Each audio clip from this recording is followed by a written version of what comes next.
This is a Canadian dish. It's a chicken tornado. We start for every 4 portions with 8 pieces of boneless, skinless chicken thigh. I season them all over with salt and pepper. Then roll 1 chicken thigh into a log. Actually looks like a short stogie, like a cigar or something, right? Then you kind of drape the second piece of boneless thigh over the top. We're gonna put a piece of bacon, nice meaty bacon. This is from Oscar's in Warrensburg. They ship my favorite bacon. And we're going to wrap the chicken just like that. And then you pre-cut your strings so you don't have to keep dealing with washing your hands every time you go to get a piece of string. And tie it pretty snug. Then I put it on a piece of parchment lined, teeny tiny quarter sheet here, a little baking sheet. And I hit it with some oil and I throw it into a hot oven at 400 degrees, and you're gonna cook them a full half hour. Right here I made caramelized shallot. I took 3 large shallots, caramelized them. This is for the chicken, okay? Sherry, let the alcohol burn off and the sherry reduce down. 3 tablespoons for every 4 portions of maple syrup. I'm using smoked maple syrup from La Boite, fabulous. About a tablespoon of hot English mustard I have prepared, and optional, you can add a few splashes of Worcestershire sauce. We're going to top it with poppy seeds. So they look like buns when they're done. No joke. Anyway, for the potatoes, I started the potatoes yesterday. Seriously. Boil whole russet potatoes. Bring them to a boil, cook them about 20 minutes until they're just fork tender. You can see where I poked them with a fork. Do not let them cook all the way.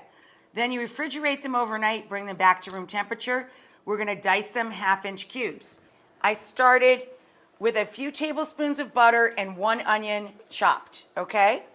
That's for the taters. And we're gonna spice the potatoes with fresh rosemary, finely chopped. This is to go with our chicken tornadoes, okay? And your choice of paprika, just sweet paprika, or smoked paprika, pimenton. Honey, do you want smoked or plain?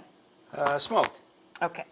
Little smoked paprika, which is a good choice because I also added an extra ingredient I didn't write in your recipe. I miscounted my bacon slices, so I added 1 slice of bacon to mine too. If you want to prevent the pan from flaring, you can remove it from the heat when you add a splash of brandy.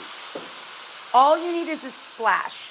If you do this on the stove, especially if you have a gas burner, it may lick up. If the pan sets aflame, it is not a big deal. It will burn out almost immediately.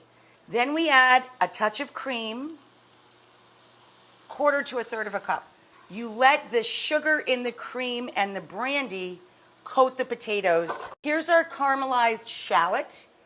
To that, we're going to add a little bit of sherry, about 1/3 to 1/2 of a cup. We're going to add to that 3 tablespoons of maple syrup, a squirt of spicy English mustard or a spoonful of spicy dry mustard, maybe a tiny little splash of Worcestershire if you have some in the house. And we're going to use this to glaze the chicken. Now we're going to take our chicken, it's almost done. Save a little to pass at the table too, but we're going to add a little bit of glaze and let the chicken finish in the oven and crisp up with some of the glaze on top. And now we put the chicken back to set the glaze and finish the browning process. I think the potatoes are perfect, just perfect, just perfect. I'm gonna turn them off. Look at those babies, aren't they adorable?